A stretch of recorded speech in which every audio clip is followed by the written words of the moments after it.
DNA జ్యోతిష్యానికి సాధారణ జ్యోతిష్యానికి తేడా ఏమిటంటే వేల సంవత్సరాల నుండి సాధారణ జ్యోతిష్యం ద్వారా ఒక జాతక చక్రం చూసి భూత భవిష్యత్ వర్తమాన కాలాలలో ఎప్పుడు ఎలా ఏమి జరుగుతుందని చెబుతూ ఒకవేళ అవి గాని అనుకూలంగా జరగకపోతే ఎలాగైనా ప్రకృతికి విరుద్ధంగా వాటిని మార్చేయాలని, అది కుదరకపోయినా పరిహారాల నెపంతో చేసే పద్ధతిది. కానీ దానికి మారుగా డిఎన్ఏ జ్యోతిష్యం ద్వారా ఇవన్నీ ఎందుకు జరుగుతున్నాయని కనుగొని ఒక పని చేసే ముందే అది సరైనదా కాదా అని సరైన సమయంలో మనము తీసుకునే మంచి నిర్ణయం జీవితంలో అన్నింటిలో విజయాలు సాధించడానికి సలహాలు మార్గదర్శకాలు చెప్పే నిజమైన జ్యోతిష్య విధానం ఇది. ఏది మీకు అవసరమో మీరే నిర్ణయించుకోగలరు. అందరికీ నమస్కారములు.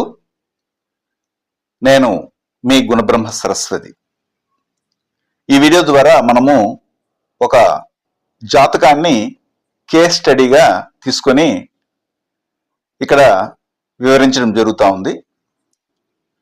అందులో ముఖ్యంగా తీసుకున్నటువంటి ఒక జాతకం వచ్చి అమ్మాయిది. అమ్మాయి పుట్టినటువంటి తేదీ వివరములు కూడా ఇక్కడ ఇవ్వడం జరిగింది. అందులో ముఖ్యంగా 26వ తారీఖున 3వ మాసము 2001గా తీసుకున్నాము. సమయం వచ్చి సాయంత్రము 4:08. ఇక్కడ బర్త్ టైం రెక్టిఫికేషన్ కూడా చేయడం జరిగింది. ఆంధ్రప్రదేశ్లోనే అమ్మాయి పుట్టడం కూడాను జరిగింది. అయితే ఈ యొక్క జాతకంలో మనం పరిశీలించాల్సినటువంటి అంశం ఏమిటంటే, మెయిన్గా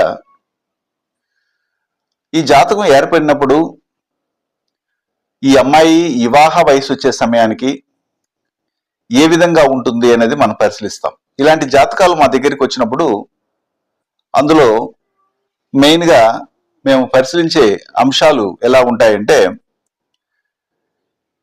వివాహానికి వెళ్ళే సమయంలో మెయిన్ గమనించాల్సింది వీరికి వైధవ్యం ఏమైనా ఉందా అనేది పరిశీలిస్తాం. డిఎన్ఏ ఆస్ట్రాలజీ ప్రకారంగా మనం ఏం చెప్తామంటే, కృత్తిక, పుబ్బ, మూల, రేవతి నక్షత్రాల్లో ఒక అమ్మాయి పుట్టినప్పుడు అదే జాతకంలో 1, 2, 11 కాంబినేషన్ కానీ 1, 2 శని కాంబినేషన్ కానీ ఉంటే వారికి చాలా ఇబ్బందికరమైనటువంటి సౌభాగ్య స్థితిని వారికి వివాహ సమయంలో ఇవ్వడం అనేది జరుగుతుందని చెప్తాం.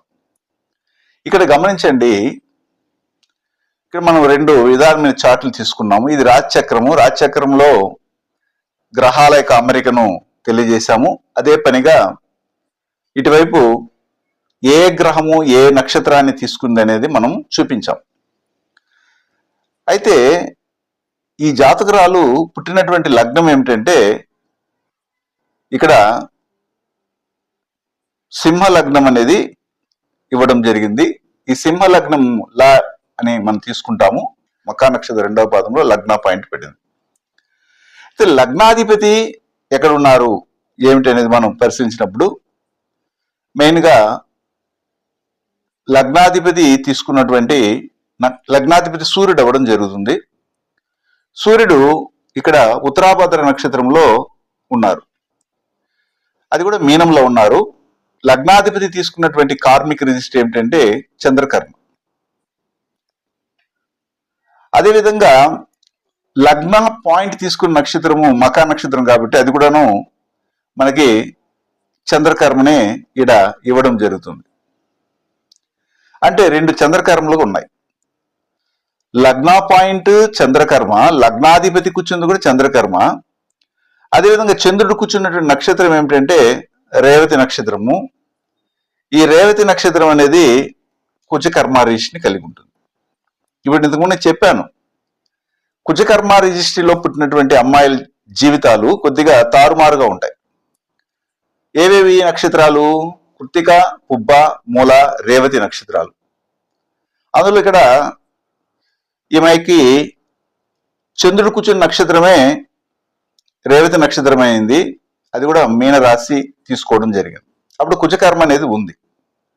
అయితే వివాహానికి వెళ్ళేటప్పుడు వీరు ఎక్కడ మొదట జాగ్రత్త పడాలంటే, మెయిన్గా ఇంతకుముందు నేను చెప్పినట్టుగానే 1, 2, 11 కాంబినేషన్, లేదా 1, 2 శని కాంబినేషన్, ఇది ఉందా లేదా చూడాలి.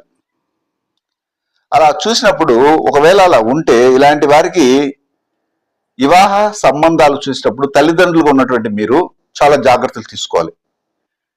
ఏదోలే రాశిపేరు నక్షత్రము, అబ్బాయిది రాశిపేరు నక్షత్రం చూసి 36 పొంతనాలకి 30 పొంతనాలు వచ్చాయి కాబట్టి హ్యాపీగా వివాహానికి వెళ్తారు అనుకుంటే మీరు పొరపాటు చేసిన వాళ్ళు అవుతారు. అయితే ఇక్కడ లగ్నము మనము పరిశీలించినప్పుడు లగ్నం వచ్చి సింహ లగ్నం అయింది.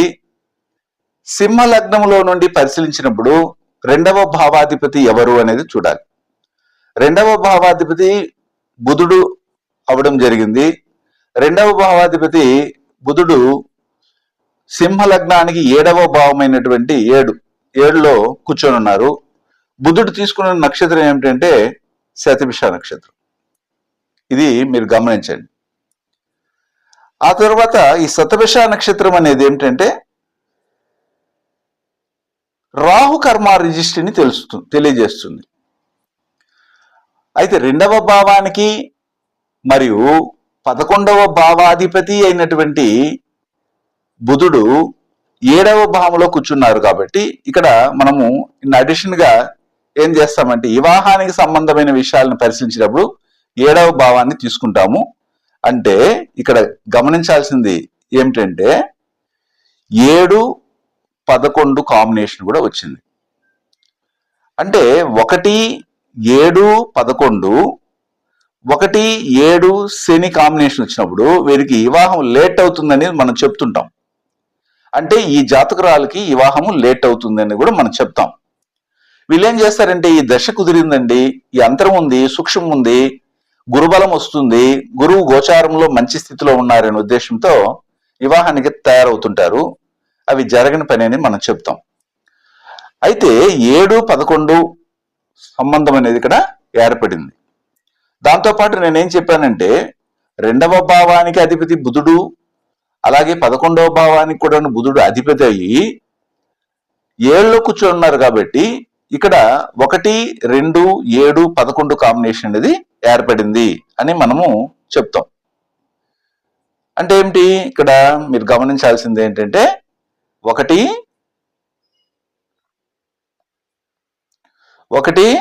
2, 7, 11 కాంబినేషన్ ఏర్పడింది. ఓకే. అయితే ఇంకొక అంశాన్ని మనం తీసుకోవాలి.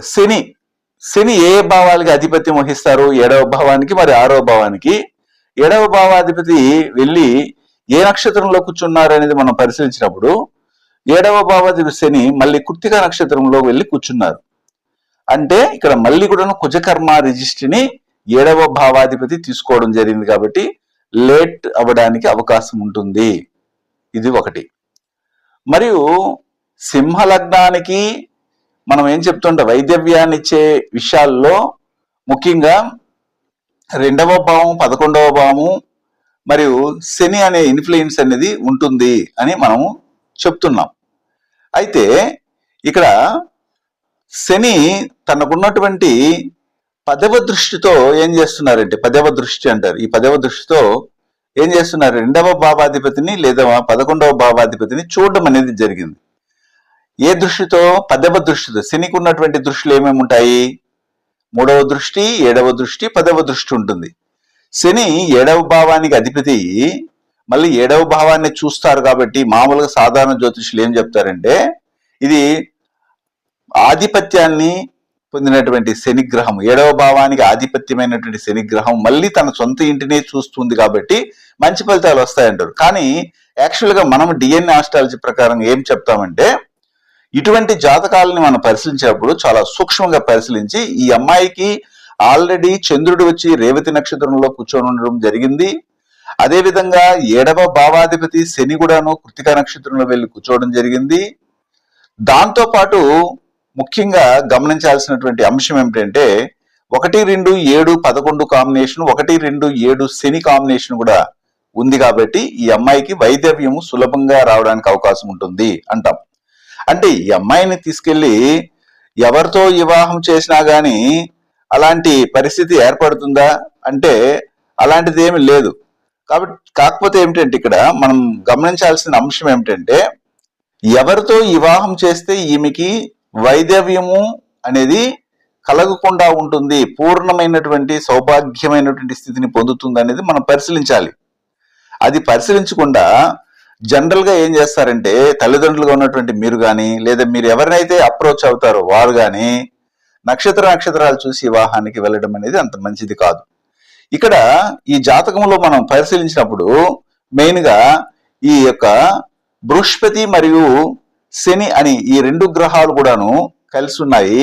అది కూడాను 10వ స్థానం అనబడే ప్రొఫెషన్ స్థానంలో కలిసి ఉండడం వల్ల వీరు కంపల్సరిగా ఈ జాతకులు ఉద్యోగం చేస్తారు, జాబ్ అనేది కంపల్సరిగా ఉంటుంది అని చెప్తాం. కానీ జనరల్ జ్యోతిష్యులు ఏం చెప్తారంటే దీన్ని బ్రహ్మహత్య శాపము అని కూడా చెప్పి వారిని భయపెట్టిస్తుంటారు. అలాంటివి ఏమీ లేవు. ఇలాంటి వాళ్ళు కెరీర్ పరంగా బ్రహ్మాండమైనటువంటి స్థాయికి ఎదగడం అనేది ఉంటుంది. కెరీర్ పరంగా ఎలాంటి లోటు గాని ఈ జాతకురాలకి ఉండదు. బ్రహ్మాండమైన జీవితాన్ని వీళ్ళు అనుభవించడం అనేది ఉంటుంది. అయితే ఎక్కడ వీళ్ళకి ప్రాబ్లం ఏర్పడుతూ ఉందంటే మెయిన్ గా వివాహ జీవితం అనేది దెబ్బతినడానికి అవకాశం ఉంటుంది అనేది మనము గట్టిగా చెప్తాం. నిజమే అది కూడా. కానీ నమ్మే వాళ్ళు దాన్ని ఆచరించే వాళ్ళు చాలా తక్కువ పోవడం వల్ల వారి యొక్క జీవితంలో వారి యొక్క బిడ్డల యొక్క బాధల్ని వీరు భరించలేక అయ్యో కుయ్యో అని అంటుంటారు. ఇది మనము గమనించాల్సిన అవసరము ఎంతైనా ఉంది. అయితే ఇక్కడ ఇంకొక విషయాన్ని కూడా మీకు చెప్తాను. అది ఏమిటంటే వీరిని ఎవరితో వివాహం చేస్తే బాగుంటుంది. వీరి యొక్క తాలి బొట్టు అంటారు కదా, తాలి అంటే ఏమిటి? తాలి ఎగతాళి కాకుండా త్వరగా వారి యొక్క వైదవ్యాన్ని పొందకుండా సుమంగలిగా ఉండడానికి కారణము ఏమవుతుంది అనేది మనం పరిశీలించినప్పుడు మెయిన్ గా వీరు శని కార్మిక రిజిస్ట్రీ ఉన్నటువంటి వారితో వివాహానికి వెళ్ళకూడదు. శని కర్మ రిజిస్ట్రీ ఏమేమి నక్షత్రాలు తెలియజేస్తుందంటే ముఖ్యంగా ధనిష్ట నక్షత్రము గాని, స్వాతి మరియు పునరుషు నక్షత్రాలలో రాశి పడినటువంటి నక్షత్రంగా గాని, లగ్నా పాయింట్ పైన నక్షత్రంగా గాని, లగ్నాధిపతి పైన నక్షత్రంగా గాని ఉంటే ఇలాంటి అమ్మాయిని తీసుకెళ్లి వీరితో జతపరిస్తే ఖచ్చితంగా త్వరగా వైదవ్యాన్ని పొందడానికి అవకాశం అనేది ఉంటుంది. ఇది మీరు నోట్ చేసుకోండి.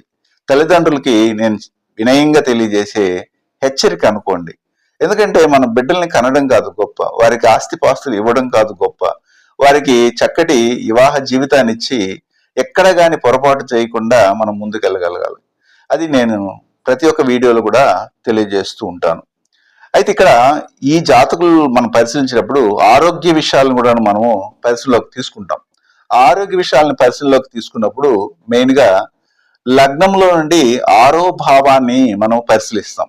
ఈ 6వ భావం ఏమిటంటే లగ్నంలో నుండి 6వ భావం వచ్చి ఇక్కడ మకరం అవుతుంది. మకరానికి అధిపతి శని అవడం జరిగింది. శని వెళ్ళి మళ్ళీ కృత్తికా నక్షత్రంలో కూర్చోన్నారు.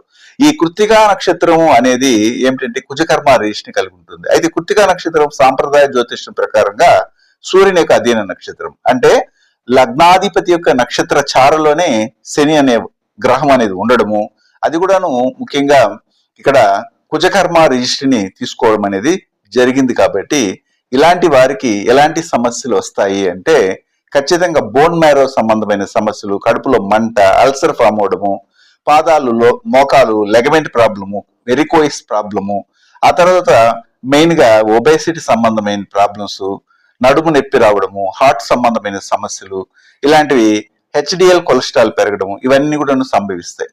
దాంతో పాటు వీరు ఎక్కువగా ఏమి చేయాలంటే డ్రైవింగ్ చేసేటప్పుడు కొద్దిగా ఫాస్ట్ తగ్గించుకొని వెళ్ళాలి. లేదా యాక్సిడెంటల్ గా ప్రాబ్లమ్స్ వచ్చి ఫ్రాక్చర్ అవ్వడము, తర్వాత వచ్చి బోన్స్ ఇరగడము, లేదా మామూలుగా ఏమంటే జాయింట్స్ దగ్గర రాడ్స్ కానీ ప్లేట్స్ కానీ పెట్టాల్సిన పరిస్థితి కూడా ఏర్పడుతుందని మనం చెప్తాం. ఇవన్నీ కూడా క్లియర్ గా మీకు మనం దగ్గరికి జ్యోతిష్ శాస్త్ర పరిశీలనకు వచ్చినప్పుడు డిఎన్ఏ ఆస్ట్రాలజీ ప్రకారంగా ప్రతి ఒక్క విషయాన్ని ఇక్కడ చెప్పడం అనేది ఉంటుంది. అయితే ఇక్కడ నేను ఒక విషయాన్ని మీకు ఇంతకు ముందు చెప్పాను. ఈ అమ్మాయికి వివాహం చేయాలంటే ఎవరితో వివాహం చేయకూడదని చెప్పాను. ఏమేమిటి? స్వాతి, ధనిష్ట, పునరుష నక్షత్రాల వారితో వివాహం ఎట్టి పరిస్థితుల్లో చేయకూడదు ఒకటి. అదే విధంగా అదే జాతకునకు 1, 6, 8 కాంబినేషన్ ఉండకూడదు, లేదా 1, 8 బుధ కాంబినేషన్ అనేది వారి జాతకంలో ఉండకూడదు అని చెప్పాం. ఇది మీరు గమనించాలి. అంటే పరిశీలించినప్పుడు, జాతకాలు పరిశీలించినప్పుడు ఎంతవరకైనా మీరు ఏం చేస్తుంటారంటే నక్షత్రాలు కుదిరింది, వశ్య పొంతనం కుదిరింది, రజ్జు పొంతనం కుదిరింది, నాడీ పొంతనం కుదిరింది, బాగుందనేసి వెళ్తున్నారు. ఈ యొక్క మ్యారేజ్ బ్రోకర్స్ సగం వరకు జ్యోతిష్యులు అయినారు ఈ మధ్య కాలంలో. వాళ్ళ దగ్గరికి మనం ఒక అలయన్స్ కోసం వెళ్ళినప్పుడు వాళ్ళు ఏం చేస్తారంటే చక్కగా మీ జాతకాన్ని చూసి ఆ నక్షత్రానికి ఇంకొక నక్షత్రానికి జతపరిచి 36కి 28 పాయింట్స్ కలిసాయండి, చేసుకోండి ఎక్సలెంట్ గా ఉందని వీళ్ళే కితాబిస్తారు. కానీ వాళ్ళకి ఏమి రాదు, సబ్జెక్టే.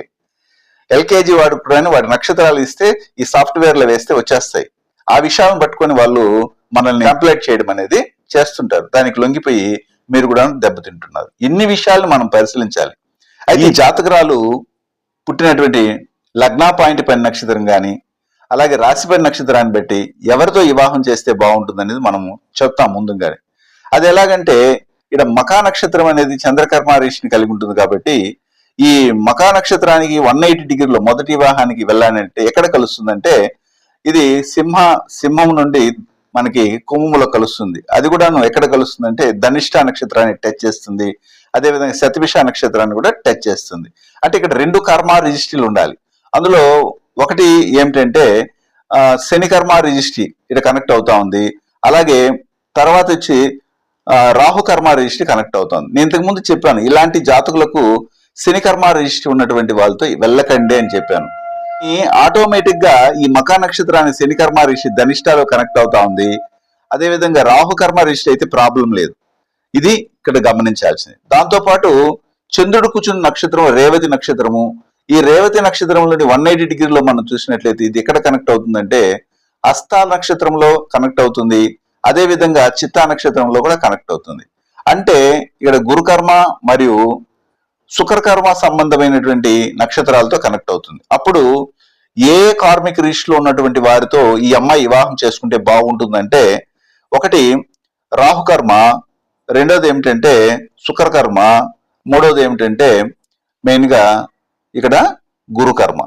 అంటే ఇక్కడ మనం అవాయిడ్ చేసింది ఏంటంటే శని కర్మని మనము అవాయిడ్ చేసాం, అది వద్దనేసి మనం చెప్పేశాం.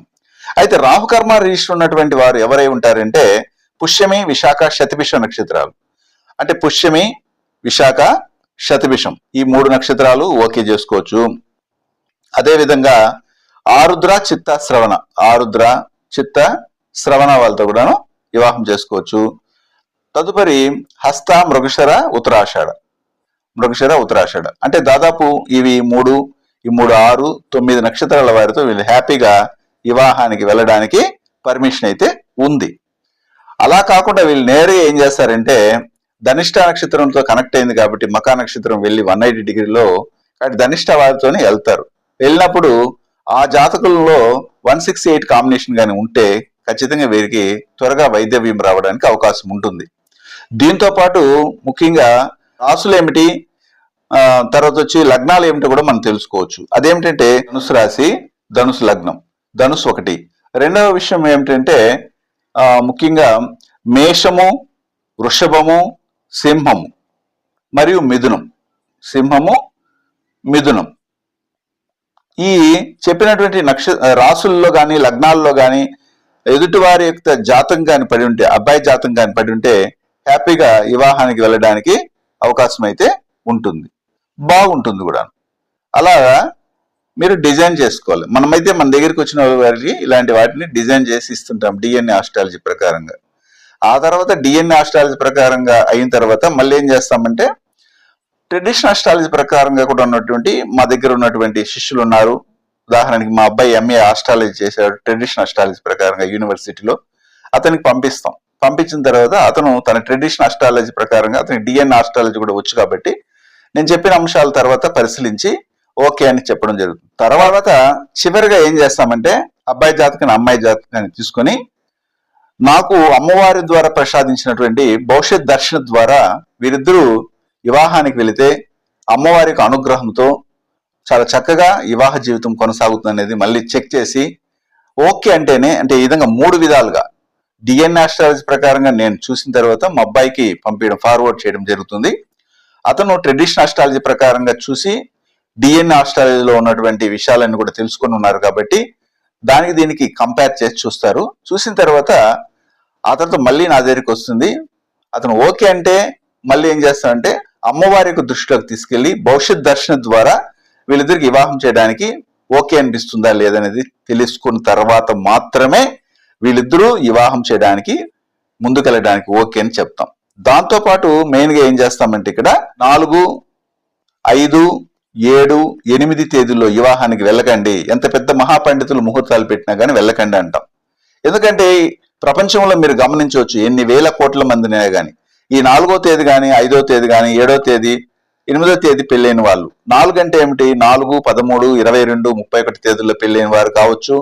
5వ తేదీ అంటే 5, 14, 23 తేదీల్లో పెళ్ళైన వారు కానీ, 7వ తేదీ అంటే 7, 16, 25 తేదీల్లో మ్యారేజ్ అయిన వాళ్ళు, అదేవిధంగా 8వ తేదీ అంటే 8, 17, 26 తేదీల్లో పెళ్లి చేసుకున్న వాళ్ళు చాలా వరకు వివాహ విషయాల్లో సుఖశాంతుల్ని కోల్పోయిన వాళ్ళే ఎక్కువగా ఉన్నారు. మీరు కావాలంటే గమనించవచ్చు. దాంతో పాటు వారు పెళ్ళైనటువంటి తాళి కట్టినటువంటి తేదీ మరియు నెల, సంవత్సరం మొత్తం కూడినా గానీ ఈ సింగిల్ డిజిట్ లో 4, 5, 7, 8 రాకూడదు. ఇలాంటి జాగ్రత్తలన్నీ మనం ముందుగానే చెప్తాం. చెప్పినప్పుడు మాత్రమే వీరు ఓకే మీరు వివాహానికి వెళ్ళవచ్చు అంటాం. అలా వెళ్ళి వాళ్ళు సుఖశాంతులతో ఉన్నప్పుడు మాత్రమే మనము చెప్పినటువంటి ఈ కార్మిక రిజిస్టర్ లో ఉన్నటువంటి విషయాలన్నీ కూడాను సక్సెస్ అవడానికి అవకాశం ఉంటుంది.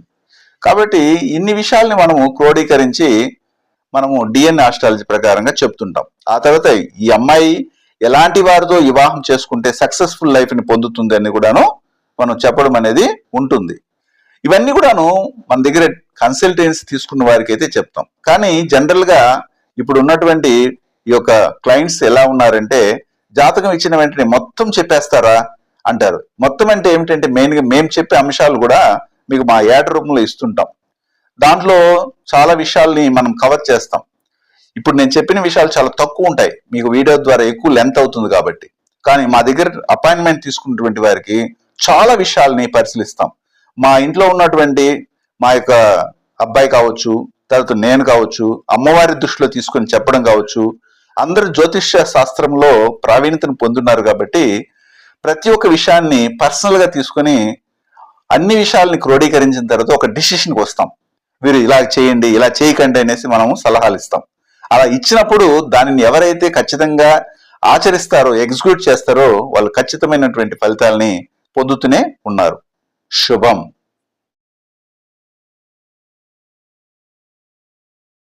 డిఎన్ఏ జ్యోతిష్యం నేర్చుకోవడానికి ఆసక్తి ఉన్న వారందరికీ గురువుగారి తరపున స్వాగతం.